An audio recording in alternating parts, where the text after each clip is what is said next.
Et alors d'un côté, le sprinter américain, le S&P 500, et de l'autre, le marathonien serein, le MSCI World, qui se concentre sur les pays développés. Deux indices qui sont souvent présentés comme concurrents, mais qui partagent en réalité une grande partie de leur ADN. Et aujourd'hui, on fait le match avec Nicolas Domnesque, alias Nicolas Finance. Bonjour Nicolas. Bonjour Julie. Merci d'être avec nous. Nicolas, on est dans Culture Bourse, on reprend les bases. Est-ce que vous pouvez nous rappeler les spécificités de ces deux indices ? Alors le S&P 500, ça va être un indice où on va reprendre les 500 plus grosses entreprises cotées aux États-Unis.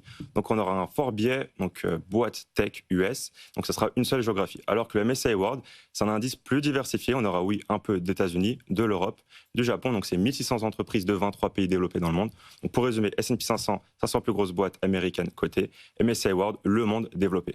Alors, il y a une erreur classique, c'est de se diversifier en achetant un ETF S&P 500 et un ETF MSCI World. Est-ce que vous pouvez nous expliquer pourquoi ça pose problème ? Effectivement, pour la plupart des débutants vont aller sur cette erreur de faire le doublon S&P 500 MSCI World. Parce que dans le MSCI World, on a 70% des titres de cet indice qui vont être présents dans le S&P 500. Donc on va avoir un gros doublon, un gros taux de chevauchement. Pour moi, ça peut faire sens uniquement dans le cas si, dans mon portefeuille, je mets du MSCI World et je veux surpondérer avec le S&P 500, donc avoir un biais un peu plus américain. Mais si je mets les deux parce que c'est juste les deux plus gros et je veux avoir ces deux ETF, pour moi, c'est pas le meilleur raisonnement. Et alors, au final, qu'est-ce qu'on doit privilégier ? Si on veut une performance maximale ou si, au contraire, on veut plutôt dormir sur ses deux oreilles ? Donc, historiquement, la meilleure performance aurait été de faire S&P 500 parce que c'est des boîtes plutôt américaines, plutôt tech. Donc, sur plusieurs décennies, on aurait eu une performance autour de 10 à 12% par an. Donc, performance maximale, ça aurait été le meilleur choix.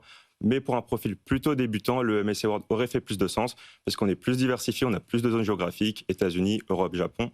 Et aussi un gros avantage du MSCI World, c'est que, imaginons que j'ai l'Europe qui prenne plus de poids face aux États-Unis, et dans mon indice, j'ai l'Europe qui va prendre plus de poids et du coup, mon ETF va un peu s'autoréguler, s'auto-balancer. Donc voilà, ces deux ETF. Après, pour moi, ces deux ETF, c'est pas vraiment un portefeuille, c'est des cœurs de portefeuille avec lesquels on peut ajouter d'autres choses. Par exemple, un ETF marché émergent ou d'autres lignes géographiques. Merci beaucoup Nicolas Domnesque d'être venu. Et alors, je rappelle que vous avez publié un livre, 10 minutes par jour, 30 leçons pour bien investir en bourse et surtout pour bien comprendre les mécanismes boursiers. Merci beaucoup. Passionnant.